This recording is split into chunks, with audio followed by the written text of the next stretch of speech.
agree. All right. From Darian Lamont. What's good, Giovanni? Dude, I loved Bumblebee. It was my favorite movie of December movies. I saw on Twitter today that they're going to make a sequel. I'm a little surprised since it didn't do all that great money-wise. Do you think they'll actually make a sequel, and are you surprised they're even thinking about it?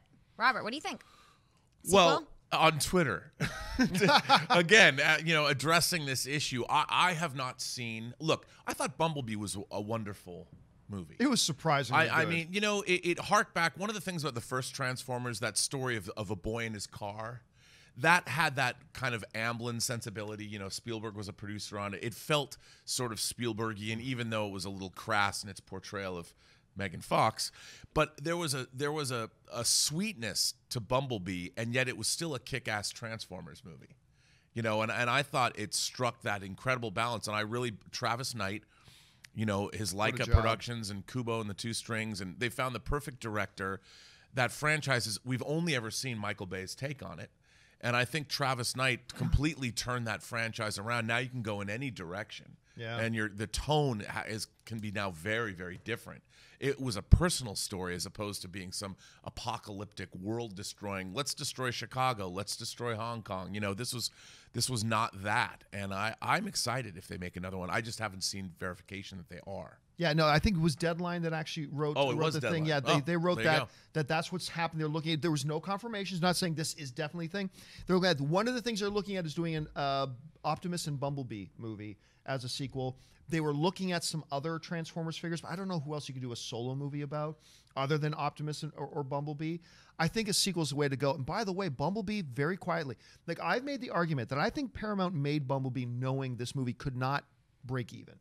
That they knew they were so far in the hole with the audience because of how crappy the Transformers movies have been, that they just probably understood, we can't make money with this movie, but let's rehabilitate the image of it. Guess what?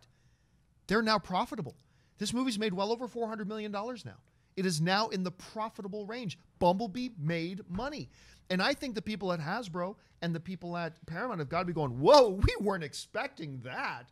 We were expecting to take a little bit of loss because we had some rehabilitation to do with the image of the property. But we actually made money, and the critics loved it, and the fans loved it. You got to be looking at all this. Look, I thought for a long time that this Bumblebee movie was going to be the last hurrah for the Transformers franchise till about 10 years later when they reboot the thing. But now they got to be looking at this. We made something quality. We brought in, look what happens when you bring in a good director. Look what happens. And I think this would be exciting if it moves forward. And you can't deny that a movie like this is going to have a lot of replayability, rewatchability in the secondary market. Once it's on streaming and once it's available on physical media, people are going to be discovering this movie. This is a movie parents can give to their kids and not have a problem with them watching it the same way they might have with Michael Bay's Transformers films. So in terms of, it's not just rehabilitation for the film franchise, it's rehabilitation for the toy franchise, for the cartoons, for the animated series they'll do. I mean, this will kick off the new wave of Transformers interest, I think, for the next 5 to 10 years. And by the way, it's also gifts kids can give their parents. I took my mom to see 2 movies when I went home for Christmas. Took her to see Aquaman, which she thought was meh. She loved Bumblebee. My mom loved Bumblebee. So, I mean, there's something about that,